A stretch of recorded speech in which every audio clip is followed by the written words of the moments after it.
I think I always made the comment that once a miller, always a miller. Ravel, ambitious, but brilliant! I don't believe it! I swear I do not believe it! Good Evans, he's done it again. Another promotion for the big man. I've got 12 bottles of champagne in my office and we're going to drink them all night. Do me a favour, drop me off in Rotherham. Hello, everybody. Welcome back to New York Talk. This is the Rotherham United podcast, and we have another defeat to talk about. Another game where it didn't go to plan. Another game where Rotherham United were poor, and another game where Evans was able to blame something else, which is ticking all the boxes as for Rotherham United fans. We will talk about it as much as we possibly bear over the next hour or so. Mick's with us, first of all. How are you doing, Mick? I'm all good, mate. Are you?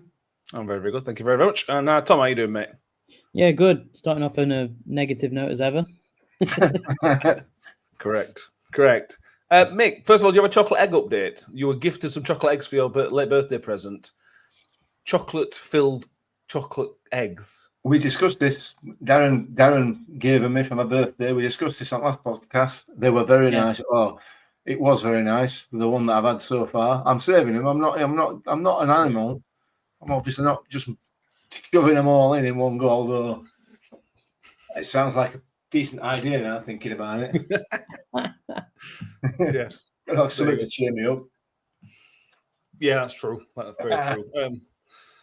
Lots of people with us. YouTube viewers, Martin Holland. Richard says, evening all, 9 more disappointments left. James Woodland says, what do we do? Evening, lads, what do we do to deserve this shower?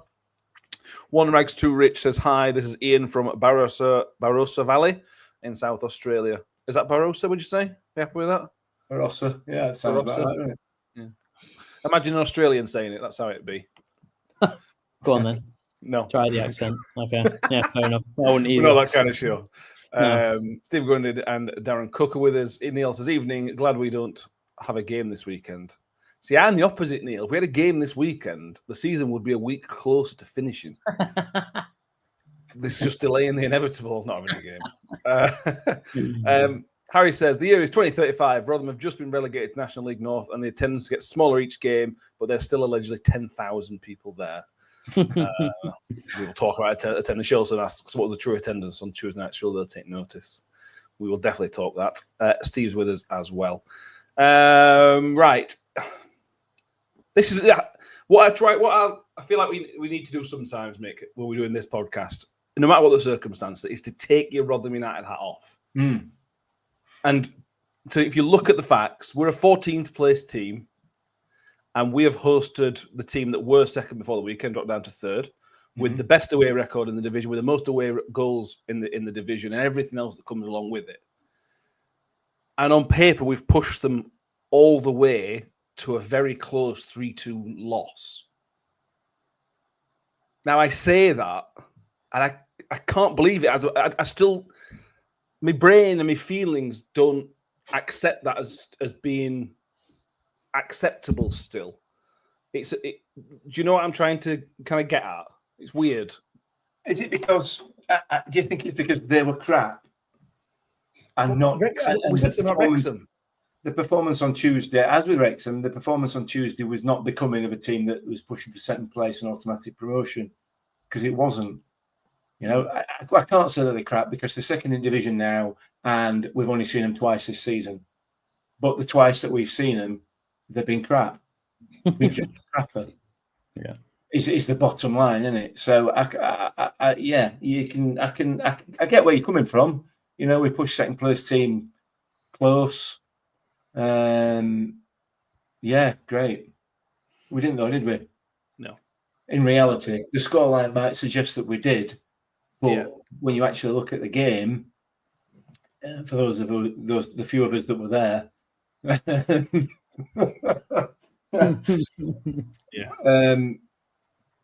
we didn't push them close. Yeah, we took the lead, and maybe arguably deservedly. Possibly, maybe, don't know really.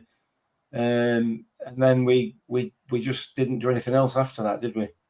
So Nah, I mean, it's just same old, really. Yeah, okay. Chris Page says, "Hi, Matt. Hi, all. Behave, Matt, sounding like Steve Evans." I don't actually believe that. I'm just trying to be balanced as we possibly can, which I suppose we're not here to be balanced, are we? We're a football podcast in a very tribal sport. I don't know why I'm trying to be balanced, to be honest with you. But there we are. Darren Cook says, chocolate is better than the football. John Willis says, we all sign a petition instead of a football, can we have a 90-minute chocolate talk? Is that instead of Rotherham United playing or instead of this podcast?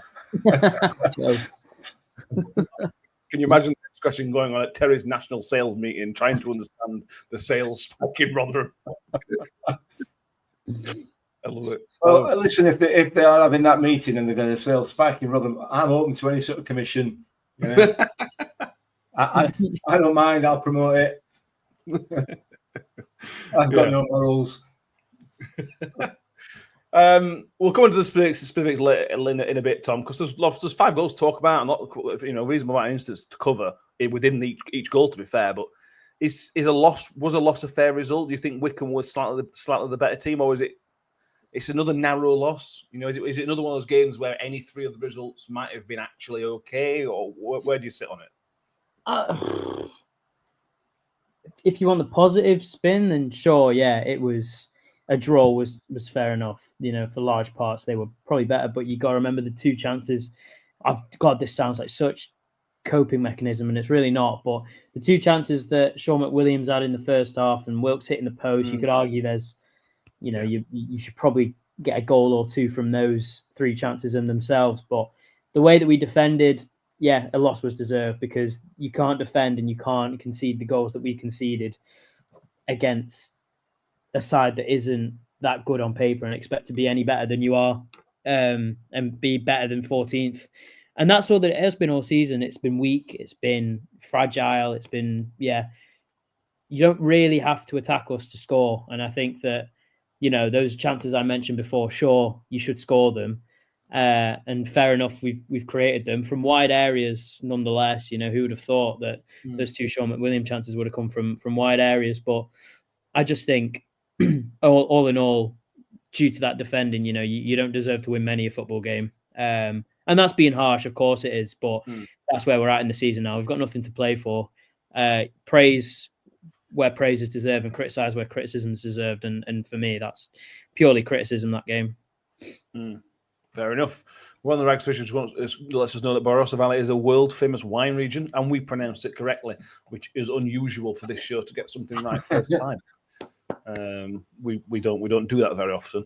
Let's tick through the goals. There's 5 goals to talk about.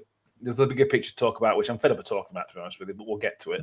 We'll talk about attendance and everything else that comes with it. The first goal comes in the second half, because it was a very dull first half. It was a good enough half for Tony Stewart to stay and watch and applaud off, but still a terrible half of football. But the first goal comes from Lewis Sibley. A neat, tidy little bit of interchange there. But is it a goal? I've seen a few different angles where I thought it was, and then I saw a fan camera from behind the goal in the stand, and I'm not convinced it looked like it maybe bounced on the line. We don't have goal line technology in League One, so there was no watch checking. What's your view on it, Mick, having seen some of the angles? Because it's not conclusive either way, I don't think. Yeah, I suppose it's another one of them. If it's in Championship, we ain't getting that, are we? No. Whether we've got goal line technology or otherwise, it's difficult for referee and line. They can't. If they've not got that technology, they've got to give what they see. And the goalkeeper appears to reach into the back at net to pull it out. It looks like, from the way that the goalkeeper behaves with the ball and how he reaches for the ball, it looks like it's over the line. Yeah. I suppose if it was the other way around, we'd be saying, well, if you can't be sure, you can't give it. It doesn't really matter in the scheme of things, does it, one way or the other? I thought it was, and the players thought it was. The players thought the same. So, yeah, I don't know. I suppose they can't give it, can they? They shouldn't have given it if they're not sure. But I don't know. So, because the lino didn't flag, did he? I assume there's been communication, but Yeah. when those goals are normally given, the line was flagging away like a madman, and they weren't that. It were really weird. I would have expected him to flag if he felt it had not gone over the line after the referee had given it.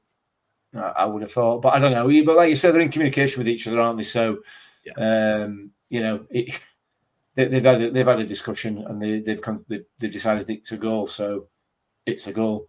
A goalkeeper can't moan about it because his attempt to stop the shot were awful.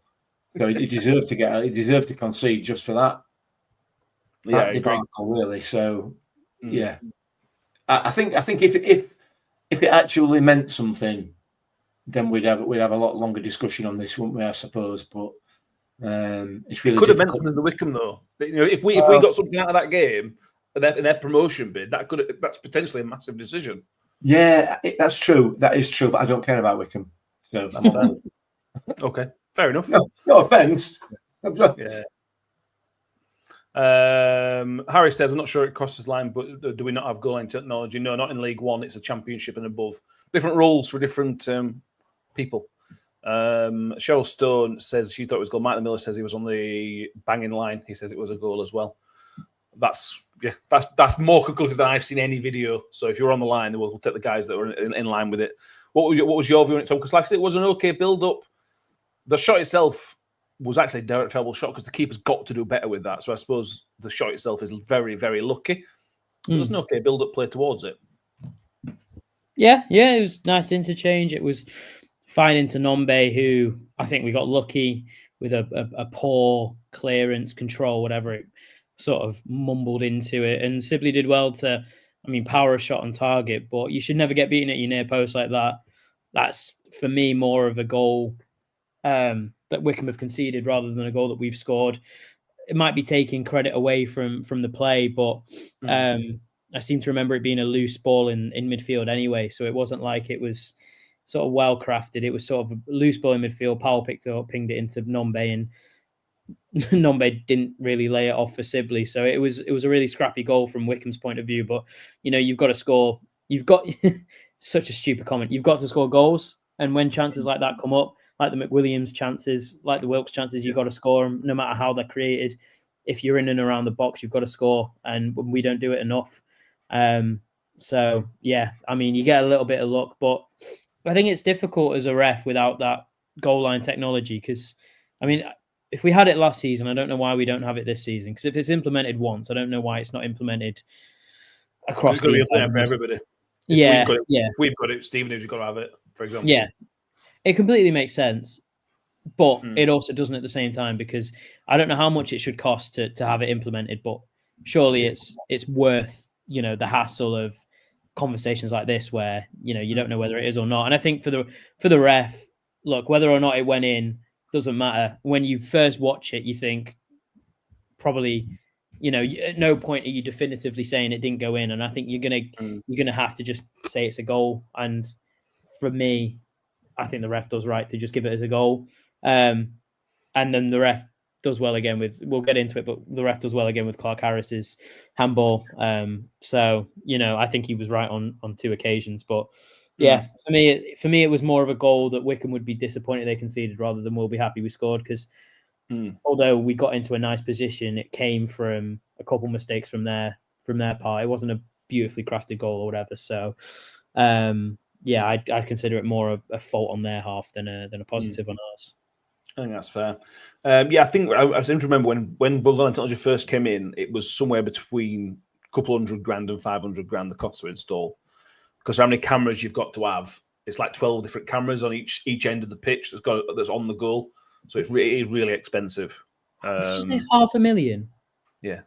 Jesus. It's that's why it's not in League One and League Two, because it's just so expensive. Yeah, fair enough. I was thinking it was going to be less than 100,000, but yeah, no, fair enough. If it's that expensive, might change. That's when it first came in. That might have changed. Right. Yeah.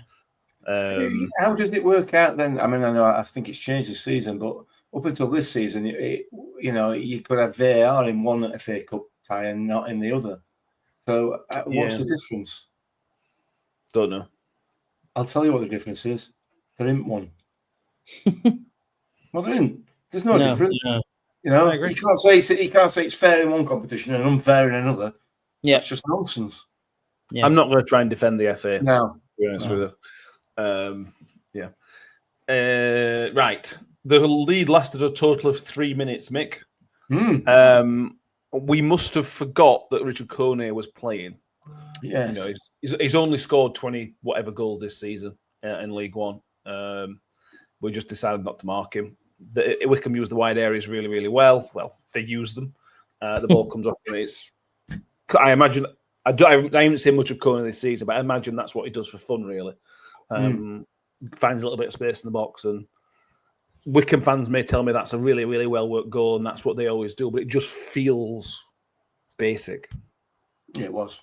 It was so much space out on the left-hand side, their left-hand side. So much space. And not just on the build-up to that goal as well, but throughout the second half. You know, we just, again, we were so narrow, even at the back at times. Yeah. And they had all the time in the world to put that ball in. It's a great cross right on the 6-yard line or just inside the 6-yard line. You could argue that the keeper should be coming for it. But let's not get into that. You could argue that somebody should have been marking the top scorer in the league. But you could also argue that the cross shouldn't come in the first place. So, you know, there's a few mistakes there. He took the goal well. His run was great. You know, he's obviously delayed his run and so on. But all the defenders have got attracted to the ball. Unfortunately, the goalkeeper didn't get attracted to the ball. Otherwise, it wouldn't have gone in. But yeah, it's just poor defending all round. But again, it stems from the fact that we're so narrow.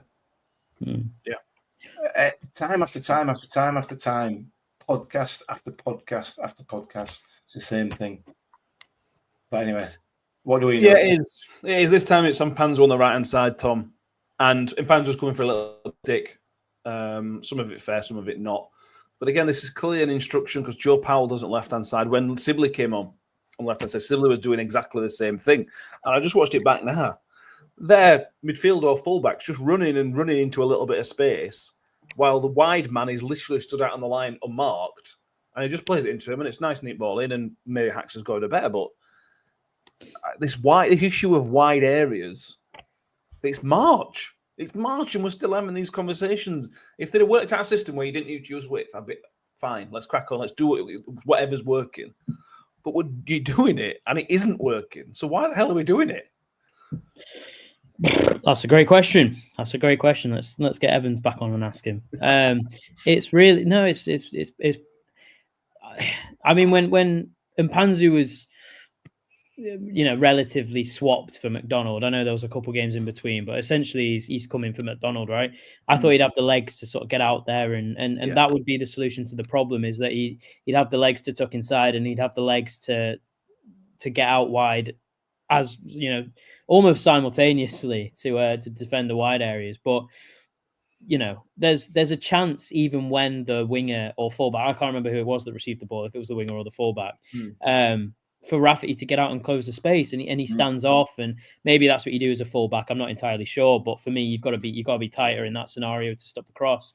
And then what happens after that is weak. And look, we can blame the wide areas as much as we want for not getting the cross in, but that cross was loopy.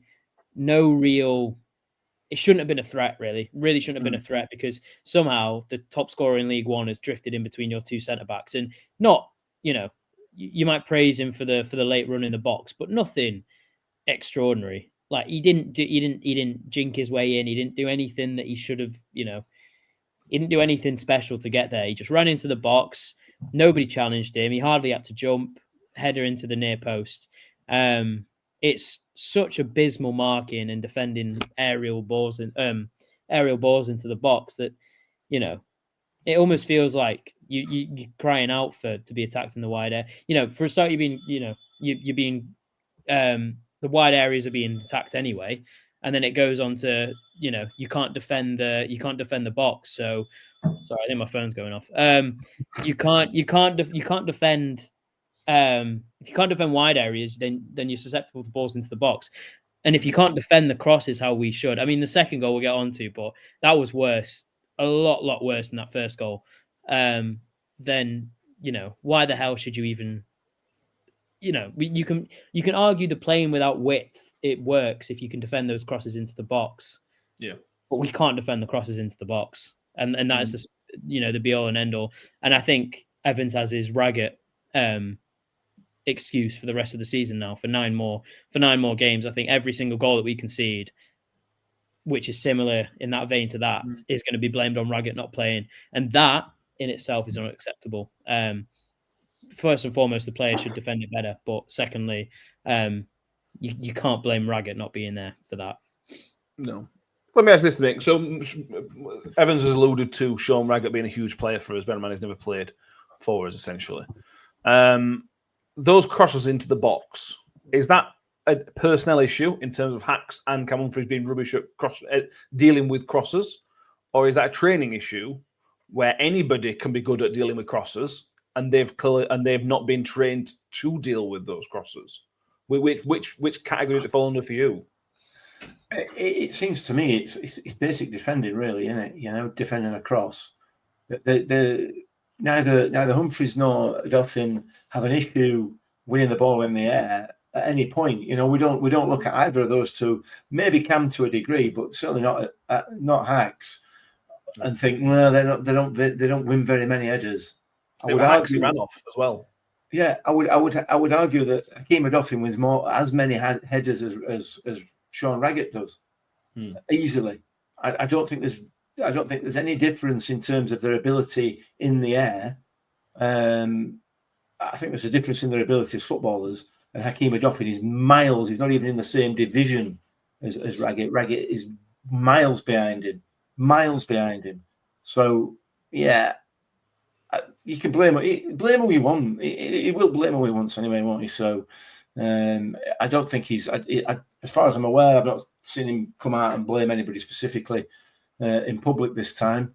But look, it is poor defending, whichever way you look at it. And do I think Sean Raggett would have cut that out? Probably not. No, because the striker came in with such pace that he wouldn't have even seen him. Because we know that Sean Raggett's not blessed with any sort of pace at all. He's a battering ram. He's not a pacey defender by any stretch of imagination. I'm not being critical of him in there. That's just not one of his attributes. Yeah. So I don't think it made the blindest bit of difference, because that's not the issue. The issue is the balls coming in the box in the first place. If you get enough balls in the box, sooner or later, some of them are going to be right on the money, and that was right on the money. Yeah, it was. Someone should have been stood on his boots. I think in the wine man. And Lewis Evans is sat on his way. Derek says, "Who would have thought crosses create goals? Shock horror." YouTubers did not close the player down, allowed him to cross the ball. James Williams says, "It's like being back under Taylor. Really, really poor at the back. And one constant is the blame game from Evans." The difference was Taylor was really, really affected by injuries, and now that was his own fault. Yeah. But the injury crisis we had last year was a proper injury crisis. We're not just missing Sean Raggett and Alex McDonald. That's and Dan Gore was played for us. We had like 7, 8, 9, 10 injuries last year. That's if anybody is interested, that's an injury crisis. Yeah. What we've had this year is not an injury crisis. I don't care what Evans said. I don't think this year's been an injury crisis at all. Zach Joel's after that now, obviously. No, it's a recruitment crisis. You shouldn't, obviously Taylor was burdened with injuries, and it made sense because of the sort of caliber of players he bought. He took a massive risk, massive gamble, and it didn't pay off. But the players that Evans have signed, it's not enough, and it's not enough for what you need in those areas. He signed, some of those players that we've spoke about it so many times. You got 6 strikers on the bench, and you only play 2 of them. I mean, you've got Clark Harris, Coyote, and Hugill all on the bench, and Green. I'm going to throw into that mix. You've got 4 strikers on the bench that realistically, one, if maybe at a push 2, will come on. Whereas, and I'm going to, take it for his word now. Evans described Dauphin and Humphreys in his latest, in his post-match interview, as playing out of position at centre-back because they're better off in midfield. If that's the case, then in January you had 3 centre-backs. You had Sean Raggett, who's not been fit all season, Zach Jules, who wasn't fit at the start of the season and was kind of falling out of favour, and Jamie McCart. And he sold Jamie McCart. So we had 2 fit centre-halves in his whole squad in January, and you didn't decide to go out and buy another centre half. And to me, it's look, you can blame injuries, you really can. You can put excuses on Raggett not attacking, magnetizing the ball to his head or whatever he said. But for me, it's recruitment. It's awfully recruited. And if it's and if it's not, and you consider a Dauphin and Humphreys as centre halves, and say that they are. Don't come out and say that they're playing out of position and try and cover your own back and say, well, I'm doing the best with what I can. You're not. You're just not doing well enough. Full stop. For me, throw Duncan in. Just throw Duncan in. Put Humphreys back in midfield. Get a bit more balance, and maybe something can sort itself out. But for me, it's absolutely what he said in that interview. I genuinely laughed out loud at, because it was simply unfathomable. That's how you know Mick didn't watch it, because if he watched it, it wouldn't be here. His head would have exploded. Yeah, he suggested that Hacks and Cam Humphreys are not centre halves. Is essentially what he said.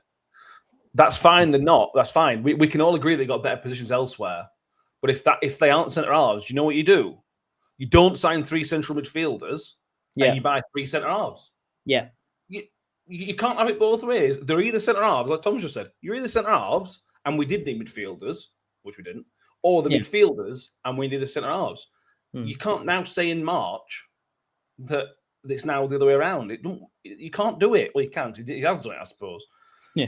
No, it's laughable. Genuinely laughable. It just takes us for idiots, to be honest with you. It just makes it feel. I'm sure he's not meaning to do this, but it comes across like he's just taking mickey. That he's just saying words for the sake of saying words. Of course he is. Of course he is. Chris Sanderson says, we look super vulnerable all season. Across us, there is no presence which Raggett would give us, but O'Doffin and Humphreys arguably shouldn't even be the back two. Steve Nick says, there is a crisis, okay, but it's not to do with the injuries. Harry says, instead of the start of the season, O'Doffin was a centre-back or natural right-back, as we know. Anyway, somebody else to blame. Second goal, Tom. This was the goal that for a brief moment got you 3 points in the prediction league, which we will come back to next week. But this is one of the most frustrating goals, I'll be honest with you, in a while. I'll start with Cam Humphreys, because I'm not convinced Cam Humphreys and Sonny Bradley is a good matchup anyway. You've got Clark Harris on bench, on pitch, so it was very, very physical. You've got Hacks, who's, again, very, very physical. I'm not convinced the matchup's right, but Cam Humphreys has just stood holding him and didn't even jump for the ball. That's really, really poor defending from Cam Humphreys, that. Yeah. I mean, matchup aside, whatever, it might be a bad matchup, but he doesn't do nearly enough to stop him. And I see a lot of people blaming Dylan Phillips for it. And he's pretty bad. He doesn't cover himself in any glory. But for me, main blame lies with Humphreys, because you can't, as a defender, allow your marker to not even compete for the ball and just nod it in. And it's, I know that we're big Humphrey supporters on this podcast, and when he's deserved, absolutely so. But when criticism arises, his strength is not defending. Let's be honest, it's really not, and he's too weak. He's a bit of a pushover when it comes to aerial duels, and he just absolutely let Sonny Bradley not even get a run on him, not even try and manhandle him. He just sort of let him nod the ball in. And like I said, there's no glory to Dylan Phillips here, because ideally your keeper doesn't have a rush of blood to the head and come out and completely miss the ball and probably catches that header. But again, like I said, for me, main blame here is Cameron Humphreys and allowing Sonny Bradley to just stand his ground. I think I agree. It's a complete mismatch. 6'4", built like a brick crap house, and Cameron Humphreys, who we know is not very good in the air, not very strong. He just gets absolutely ruined, and that is why Cameron Humphreys for me is not a centre half. He's just too weak in that position, especially in this division. He stepped out once, twice last night, not to defend him, but he stepped out once, twice. Him and Hacks both stepped out a few times. Yeah, Cam Humphreys pinged a couple of a really, really nice ball, showing where his skills actually lie. Yeah. But the spotlight for this one is unfortunately on Dylan Phillips, Mick. We've kind of defended him, praised him a little bit over the last, since he's come back into the team, to be fair. He's had some good moments. what he does do, and he did this against Exeter, he got very lucky against Exeter once or twice in the first 20 minutes or so, where he tries to come out for the ball and just makes himself floppy almost, makes himself really, really weak. And then I think it was his own man that got in the way. I think it was Reece James that got in his way. And then he's running off complaining to the referee. I find it very, very difficult to defend Phillips's performance in never mind the third goal, where he looks like he dove over. I feel, it's pretty indefensible, Phillips's role in the second goal. Yeah. I mean, he was so weak, weren't it? I think he did get a touch on it. I think he got some sort of fingertip on it to knock it away. And he was arguing that he was being fouled and so on and so forth. It's just, you've got to be stronger than that. As a goalkeeper, you have to be stronger. And he wasn't, was he? It was really, really a pathetic effort, to be fair. So, I don't know. There's blame to go around, but it's such a soft goal to concede. Such a soft goal. Even the header had no power in it, did it? It was like, even that just trickled off his forehead. It was, oh dear. It kind of summed up the season, really, didn't it? Pathetic defending, pathetic goalkeeping, and a pathetic finish. Yeah. It weren't even a decent finish. Everything about it was just meh. It was just horrible. So but what I would say is, had we scored that in Championship, it'd have been disallowed for a foul on goalie. 100%. Yeah, I've got to find something to moan about. We won't be in Championship for a while, so I won't worry about that. No. So I'm not concerning myself too much with that. And also, I joked about this on the instant reaction after the game, saying that I said before the corner was taken, this is when teams that get promoted score goals. If I'm as a non-professional saying that, the players surely got to be thinking, right, we need to be switched on against a team like this.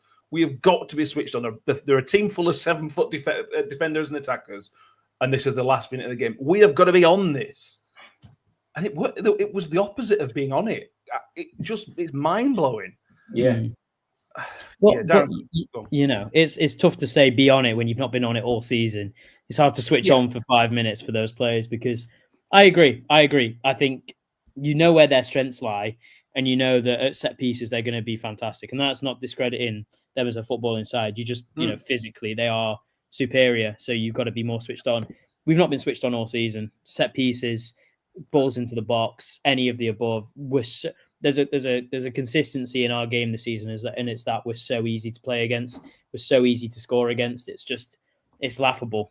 Teams don't have to try hard to score against us. One ball into the box and they're more or less, you've got a whatever XG's through the roof for it, because it's really easy to play against us. But I completely agree. I think in those moments your manager's got to be telling you, stay switched on, and I don't think ours is himself, so I doubt the players are. No. This is time for Dawson to make a show. That is an argument worth having next week, maybe, because Dawson is in contract for next season. So if you're going to look at people who are going to be here next year, Cam Dawson's probably going to be one of those. Darren Cook says, Phillips' constant moaning infuriates me, especially when it's poor. Yeah, I agree. If you've been fouled, that's fine. And if it's niggly, that's fine. But Phillips complains about everything. Yeah. Even his own defenders, he's constantly... I know keepers have got to talk, but it's just complaining for complaining's sake. He's a massive Pickford-esque, isn't he? And I'm not a big fan of Pickford as a goalkeeper. Fine, but as a character, he's if you make a mistake, you got to own up to it. There's no point laying the blame on everyone else. And all season he's done that, and it's not on really. No, Phillips is useless, says Mike. Nowhere near an average League One keeper. Steve Mix has recently particularly highlighted how spoilt we've been with goalkeepers. Paula Rhodes says, sorry, but if Phillips tried to catch a bus, it would go under him. YouTuber said it before, does not command his area. Chris likes saying he's picked the wrong keeper in all he says. John Morell, old saying, bad workman always blames his tools. Just frustrating. But we've got 2 more goals to talk about and a disallowed goal. The third goal, Tom, was the one that broke your heart in the prediction league. I'll be honest with you, and again, I've only seen one angle. This looks like a much worse goal from Dylan Phillips' point of view, because it genuinely looks like he's jumped over it. You know, when you jump over something, whatever it might be, whether it's a ball coming at you or you jump over a chair or whatever the case may be, it generally looks like he's purposefully dove forward over it and done over half roll. Yeah. It just looks, and I don't mind defending with chasing game. I can forgive that. But that keeping is terrible. Yeah, and I think it would have been a tough shot to save anyway. I think it was low and relatively too quick for him to get down that quick. I think a top quick keeper saves it, which he is far from. But yeah, it's almost like, I don't know if anyone ever played FIFA, but it looks like a goalkeeper on FIFA, and it's sort of the AI has gone completely wrong, and he's sort of reacted 5 seconds after the ball's gone past him. He's literally dove over it, and like I said, I don't think he's getting down quick enough to save it anyway. But it's almost laughable the effort he makes to save it. It's genuinely comical. I think it's, again, Mick, you said that second goal sums us up. In my opinion, that whole 5 minutes sums us up. It's just completely laughable, comedic, poor, weak, nothing in it screams praise. Even the penalty shout and the penalty itself was a decent penalty, but the penalty itself was even just a scrap of hope in a bleak game. So yeah, it was not a fun watch. But yeah, I mean, at least we got a little giggle when Phillips comically jumped over the ball. So yeah. John Morrell says looks like someone shouted at your keeper and he jumped scared over the ball. Yeah, it actually does as well. Yeah, James Woodland said Amy noticed when Phillips got angry, he almost threw himself to the floor and punched in the air. I did see that on the replay. Anything to add on the third goal, Mick, before I ask you about our second? No, poor Dylan Phillips, he don't cover himself in any glory. I'm sure he's made a legitimate attempt at ball, but the way, like Tom said, it does look like some sort of glitch on FIFA, doesn't it? Yeah. If this isn't proof that we're living in a simulation, I don't know. Yeah, exactly that. Shulson and Chris Hansen mentioned their goalkeeper had rip laces and referee wouldn't let him play on. That's going to the fourth official. That was weird. That was really weird. But anyway, I also am not convinced all that time was added back on, because we were down for at least 3 or 4 minutes, and we only actually got 6 put up, so I don't think it actually got added on. But again, it didn't really. It did matter, I suppose. We get a penalty, Mick. JJ wins the ball. Again, a really bit of pinball before JJ gets there. Again, I've seen one replay, and it's from the wide angle, so I haven't seen a close one, but it's good work from JJ. I don't know what he needs to do to earn more than 10 minutes on the pitch at the minute, to be honest with you. But he did pretty well to get himself in that position and to win the penalty. Yeah, he did. He's done a good job there. Again, affected the game, and he's come on, affected the game. Another 10-minute cameo this time, so rather than a 15 or a 21. He's if he can stay fit and get a run of games, there's a definite player in there, definite League One player in there, without a doubt. And it may well be better than that. I don't know. He's never had a run of games, has he? No. And listen to that interview that he did last week with Rob Staten. You kind of got a feel for him, because he's had such bad luck. Not even not your sort of standard hamstring tears or anything like that. The injuries have all been sort of unlucky and long term. He's certainly the most exciting person that we've got up front, arguably.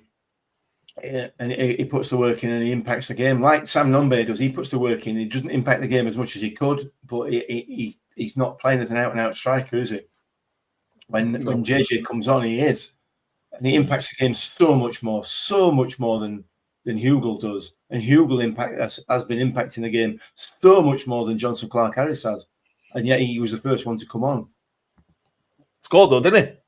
No, he didn't score, did he? Oh, he did. He scored. Oh, yeah. All right. Another penalty. Yeah. He did. Disallowed goal was taken well as well. It was actually. Yeah. It's a good finish. Anything to add on the penalty itself? The actual shot by Clark Harris makes his stats look a bit better, doesn't it? I've not seen the penalty decision. Some people saying it's soft, some people saying it wasn't. I don't know. From where we were, it looked like it was. Yeah. I weren't particularly impressed with the ref on Tuesday night. I thought it was very, very picky. But from his position, it looked like a penalty. And he's only got one look, and he's given it. Yeah. What Evans has talked about as being the big talking point of the game is undoubtedly the best decision of the game, Tom, from the officials' team. Jonathan Clark Harris, I think about 85 minutes or so. There's a ball over the top. Clark Harris takes it down, and like you mentioned, the finish is excellent. That's Jonathan Clark Harris. That's what he does in terms of that finish. But it's very, very obvious that it's hit his hand. I can understand why the referees missed it, because the angle it's at, and maybe there's a defender. I get that.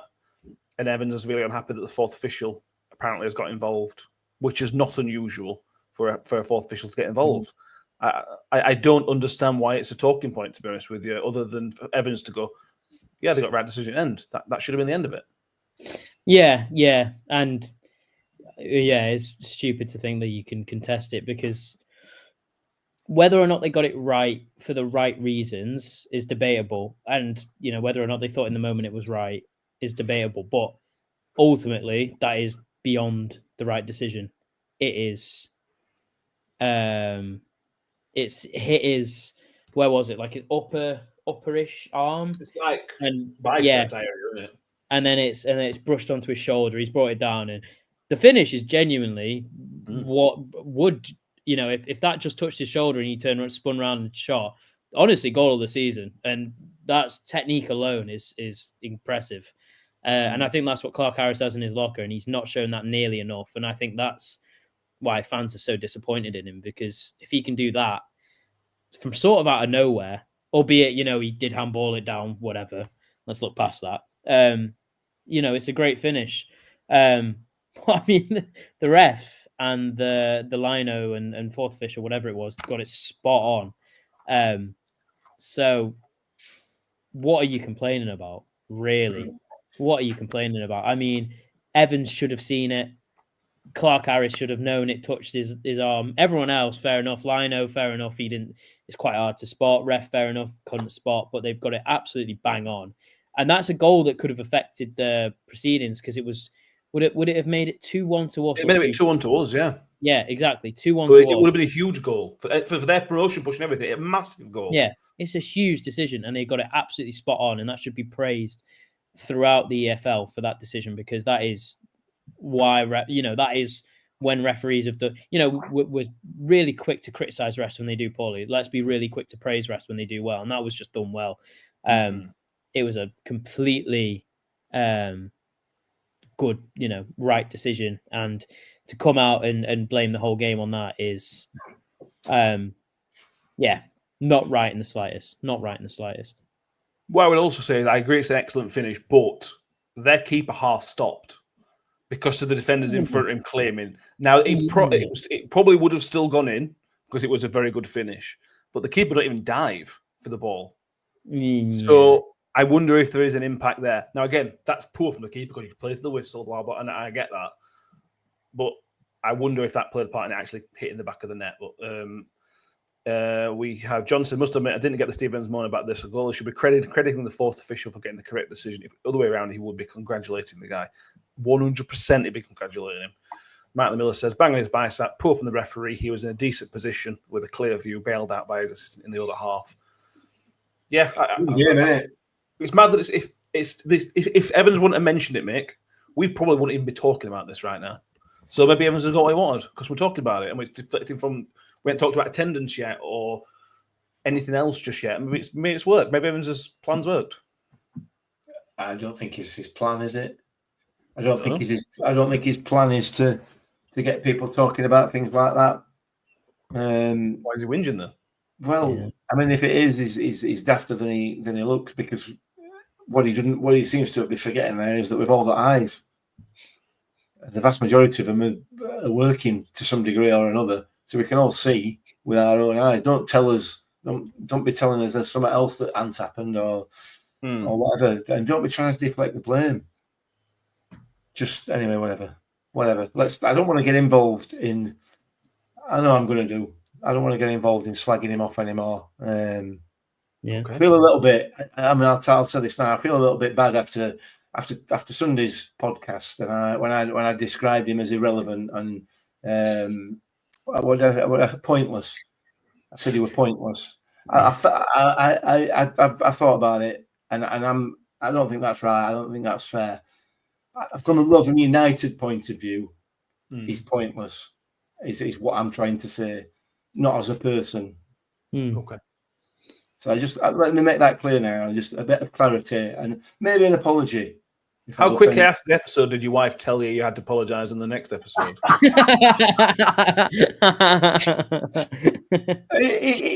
No, she's not mentioned it. No, definitely not. Okay, fair enough. I can't believe you saw through that. I thought I was being really genuine then. I know. I thought you were going to be. I thought you were being really sincere about that, and I was like, you know what? Fair enough. You know, we do slate him a lot. He's a human being at the end of the day. I thought Mick was like, oh yeah, I'm going to take a backseat on this. No, to be fair, she's got a point, and it is what all the insults that come out, and there are plenty here, and more than enough, more than my fair share coming from me. It's all about Rotherham United. It's not about the people. It's about the manager, not the person. It's about the club. But okay, she did tell on the man. The football man. We've got Martin Rush with Steve Owen. That could have a plan. Never has a plan for his team. Neil Bolton asks, lads, can we get to the one and only question? How much longer can Evans stay in a job? The man with the Evans out banner was back again. This time it was seen by more people. There's a picture circulating on social media, which I almost shared but didn't share through a Twitter account. But I think it's been seen by most Rotherham fans, to be fair.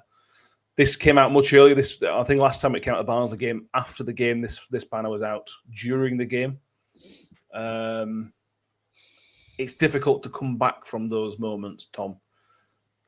I can't think of, and again, people please do correct me. I can't think of many situations where managers have come back from that, and we'll talk adding the attendance in there as well.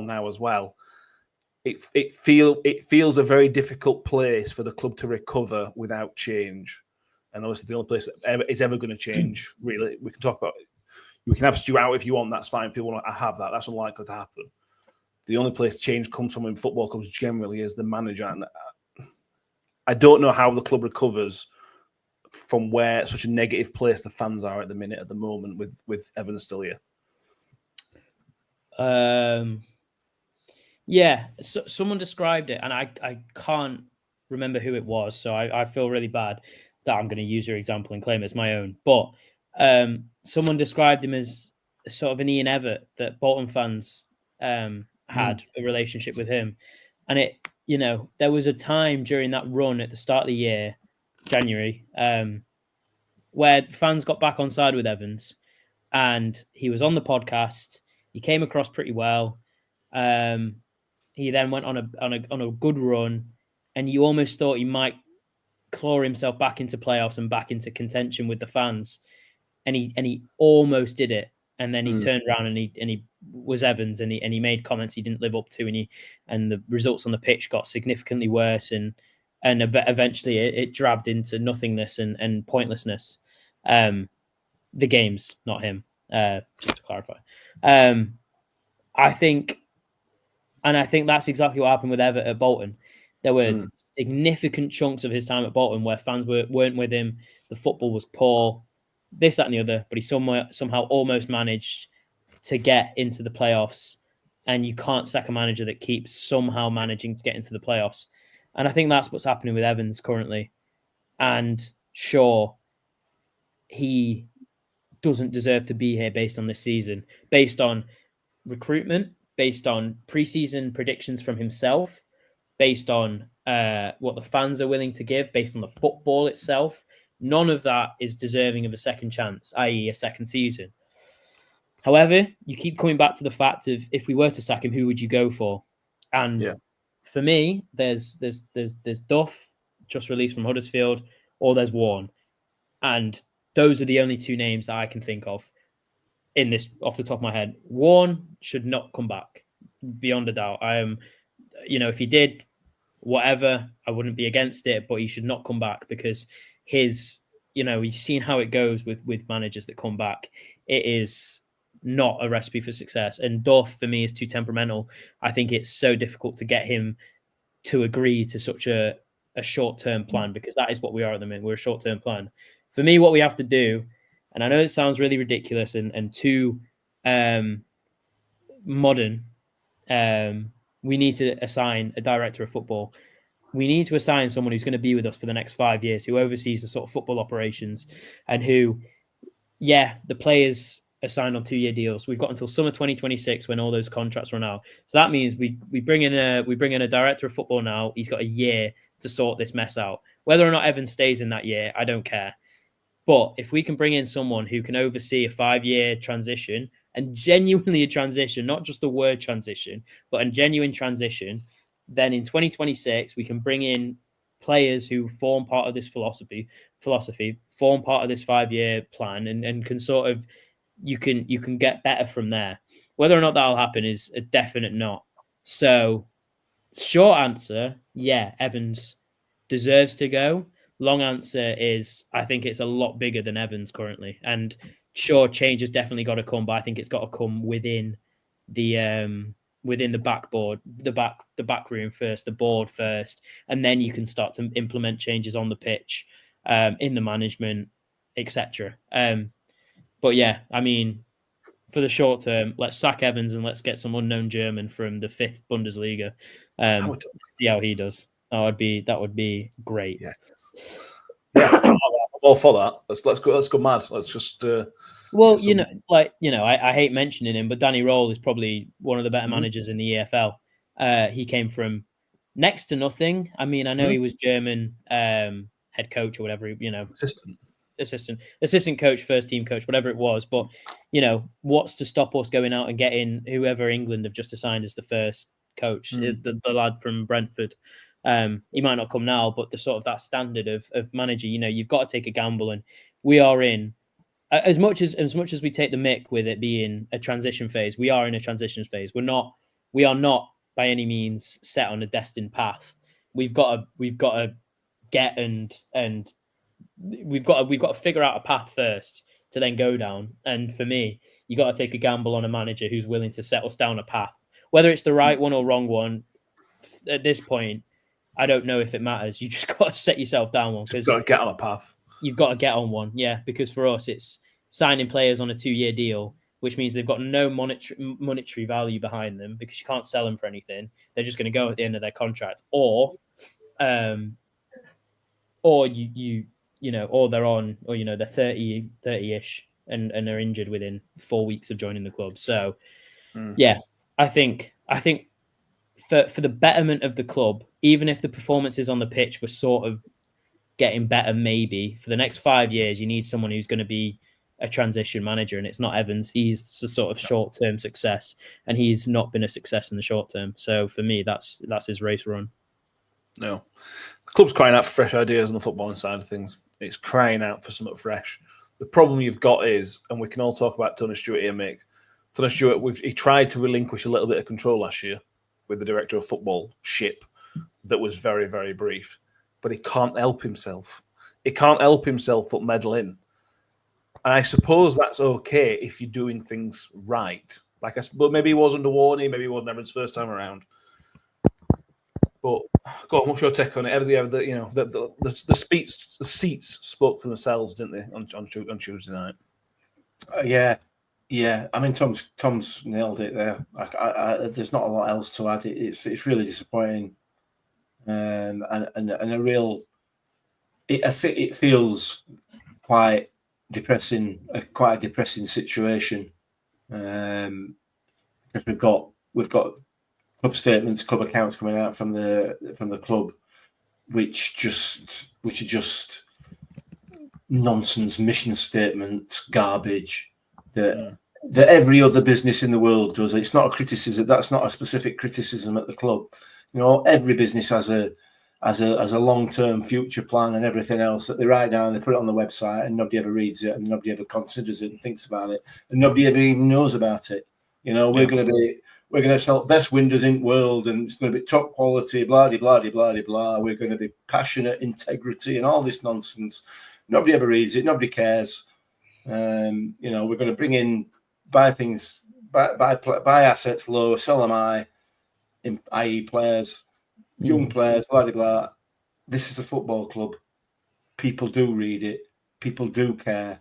People are invested in it, and I don't think that the club as a whole, whether it be the board or whoever it is that's putting all this stuff out into the public domain, have fully grasped that this is not just a normal business where, you know, I don't know what ASD lighting, I don't know what they are, but if you go on the website, they'll have a mission statement and core values and all this sort of stuff, and this is how we're going to build our business and all that nonsense.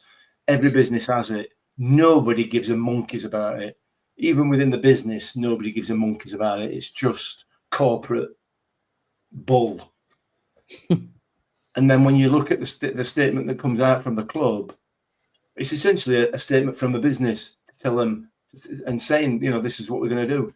And we can all see with our own eyes that none of those things are happening. Quite clearly not happening. And there appears to be no plan for those things to happen. And it's the difference, like I say, is yes, it's a business, but it's a football club. And there are a lot of people within this business in this town that it means a lot to, and has meant lifelong. You know, it means a lot to people for the whole of their lives. And to see it apparently, and I use that word, that word is important, to see it apparently being left adrift into nothingness really hurts. But what hurts more is that 3 years ago, we were absolutely in a position to kick on. We were so in a position to kick on. Everything was in place. The structure was in place. The assets were there. The players were there. It was all there. And we sold it for whatever it was to Derby. And I'm not saying Warney would have gone on to take us any further as a manager. It may well he would have had to go, but the structure was there and the players were there. Everything was there for somebody else to come in and take over who could take it on a little bit further. And we threw it all away. And then once we'd thrown it in bin, last April we set fire to the bin. And appointed a man who his whole reputation throughout his whole career has been to do precisely the opposite of what this mission statement says, or this club's intention to buy young players and sell them on for a profit. And again, that's not a criticism of the manager. That's just not that's not the way he functions as a manager. Never has, you know. But we've employed him anyway, despite the fact it goes completely against the goals that we've set for ourselves. So it's basically what that means is somewhere along the line, somebody's lying to us. That's how it feels as a supporter. That the club is not being transparent, they're not being open. They think that if they tell us one thing, that's their intention is one thing, that we'll all swallow it up. We're not going to do, because we're not all stupid. So it's a difficult and horrible situation, and I don't like it. I feel very uncomfortable with it, and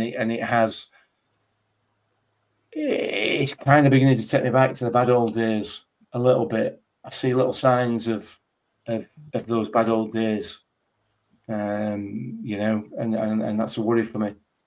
Yeah, a worry. Yeah, I joked at the start that Tony Stewart stayed till half time to clap the players off. That was unusual because most of the time Tony Stewart didn't last till half time. So he was clearly making a point, because that first half was as bad as anything else we've seen this season. So Tony Stewart was clearly making a point by staying. I think so anyway. He was clearly making a point by staying and clapping the team off, because most of those well, it's our word to word talking about it. So anybody that were looking, I suppose. I didn't see that. Maybe that's just I don't know what that is. Maybe that's just a bit of pig-headedness that I'm backing manager kind of. Well, so just to people around him, just to like people sat around him, in the director's box as well. Just maybe that I don't know. It was having watched him most weeks, it doesn't usually do that. No, but he didn't turn out for the second half, so he can't be that bothered. No, that's true. Maybe he thought they'd end at game. Listen, this is not about. Listen, he does what he wants. He owns the club. It's up to him. It's entirely up to him. And ultimately, if it goes belly up, it's his money that gets lost. It might be our club that goes down the pan a little bit further, but he's got a lot invested in this, and that's why I find it really difficult and a bit worrying that he's got such a lot financially invested in this, and yet he still thinks that this is a good idea. Yeah, and it all seemed really, really peculiar to me. But anyway, he got an answer from the fans on Tuesday night, and I'm sure that the next home game he'll get the same answer. So, yeah. Can I ask you both a question as being fans of the club longer than I have, due to age? Didn't want to rub it in, but right. If Rob Scott was still director of football and we had a plan, and I don't mean like this is how we're going to play, this is that, but if we had a director of football and it was sort of like this is our 5-year recruitment idea and the training pitches are going to look like X and the youth setup's going to look like Y, etc., and it was all really promising, but the performances on the pitch were as bad as this, if not worse, and Evans was manager, would you be more interested or less interested or the same as you are currently? Well, that's where we are, isn't it? The club are telling us one thing and then doing something different. But I mean, I don't know, because this is me coming from a more of a naive standpoint, but having a director of football of someone who will oversee operations, and for some weird reason, I trust Rob Scott based on his previous experience with us.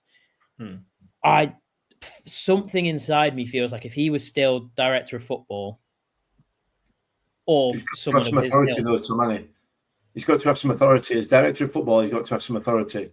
Yeah, and what authority can he have? Because he's got Tony Stewart at one side of him, who probably, arguably, quite rightly, wants to keep his hands on the financial reins. Fine, he's the one that's bankrolling this. And then on the other side, and they've got the rock of Tony Stewart on one side, and the hard place of Steve Evans, who just bullies his way through life, on the other. What authority is he going to have? It's a pointless position under the current regime. It feels. I might be wrong. I don't know. It just feels a pointless exercise because you've got Evans and Tony Stewart who are kind of peas in a pod, or so as Steve Evans would have us believe.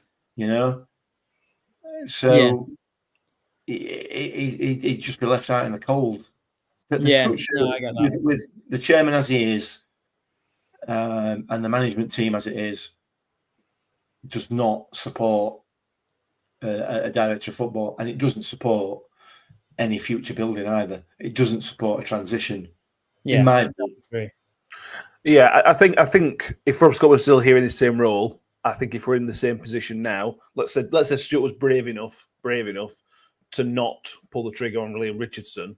If we were 14th under Liam Richardson, he would have then pulled the trigger then and would have brought Evans back in then. And that's the problem.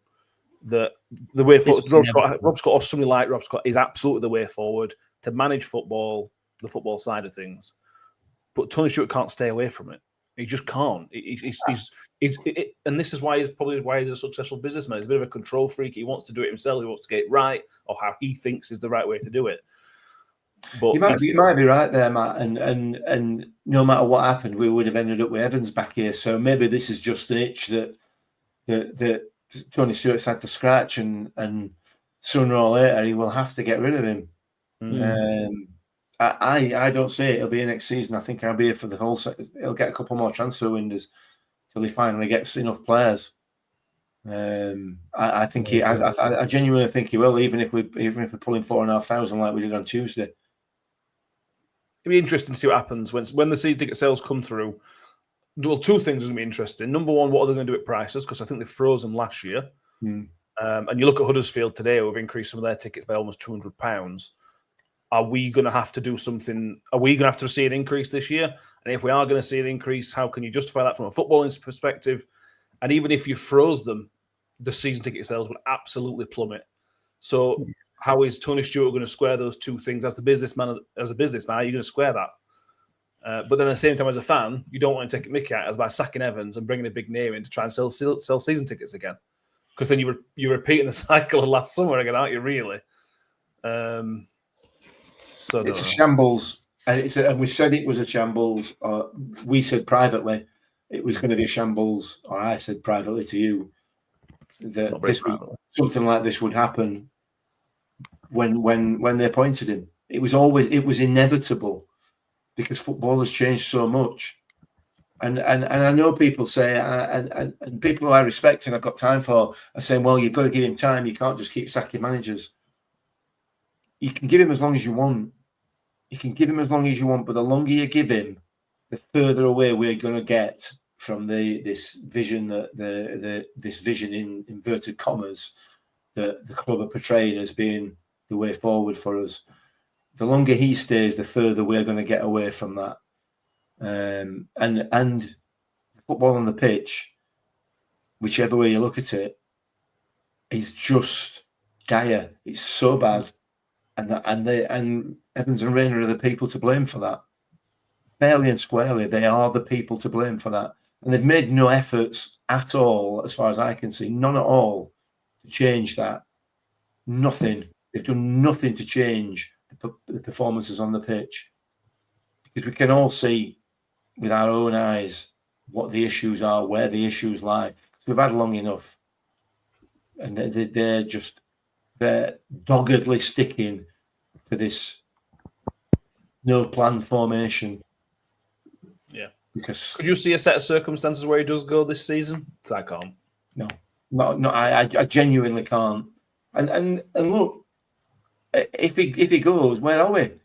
Where are we going to be? But this is a situation of our own making. You know, we can't blame anybody else for this. The chairman, the board, whether they've made the decisions for the right or the wrong reasons, have made the decisions, and they've come up short, massively short, and now there's a problem. There may not be a problem right at this very moment, but there will be a problem. There will be a problem because, like you said, 7,900 and whatever it was on.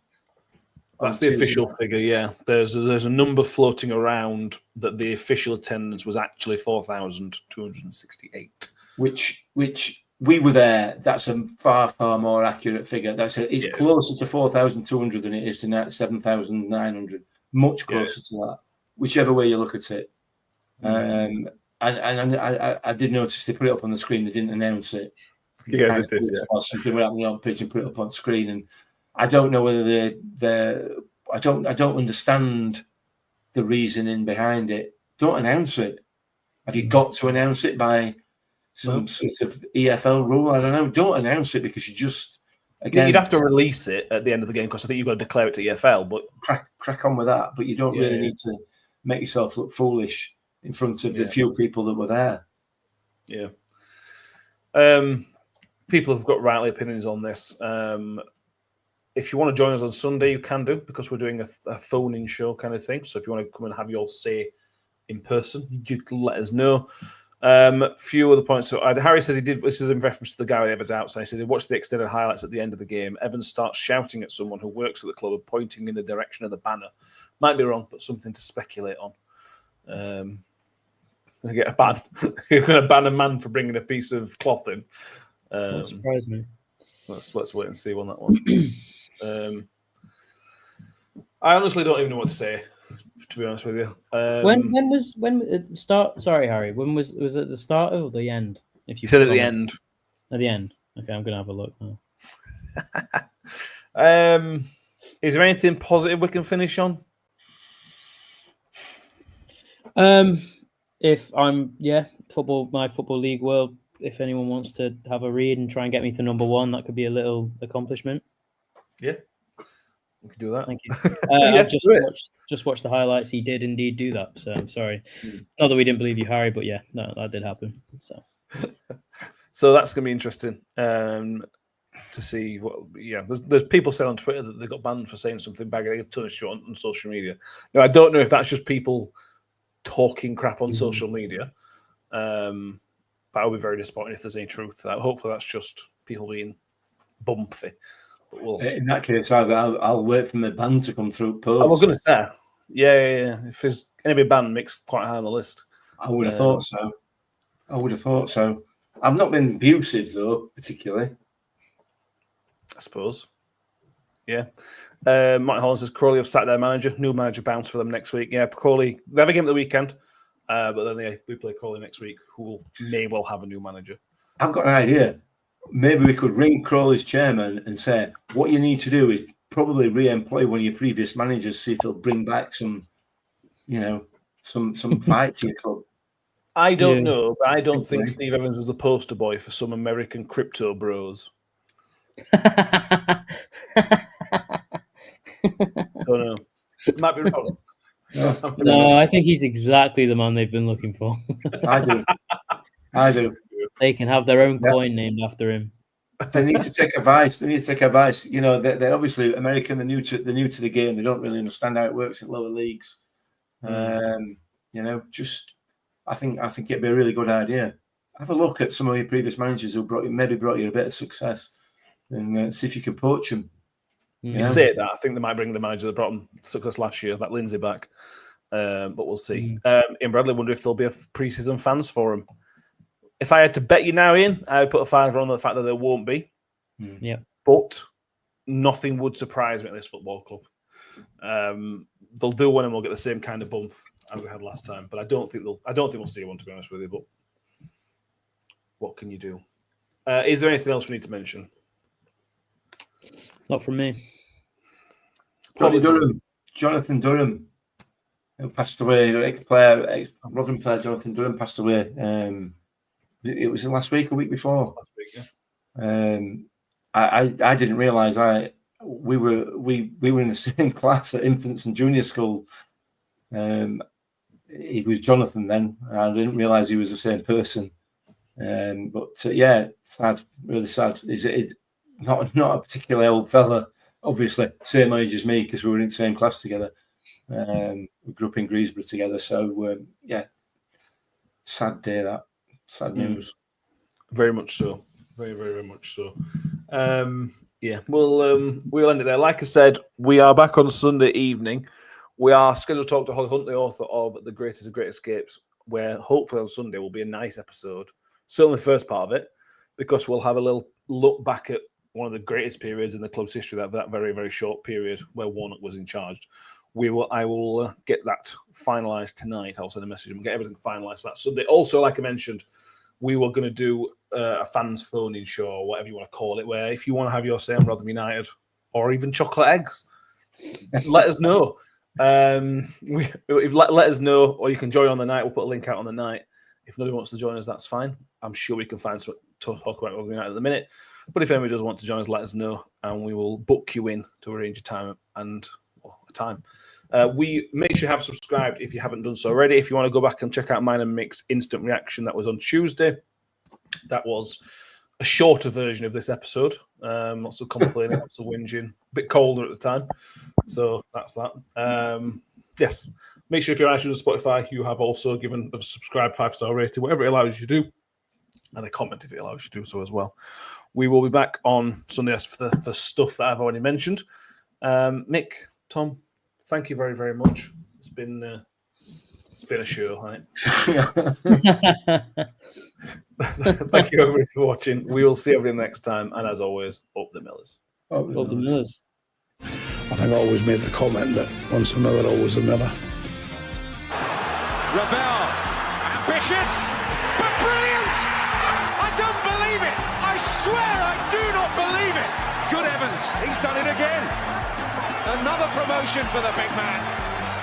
I've got 12 bottles of champagne in my office and we're going to drink them all night. Do me a favor, drop me off in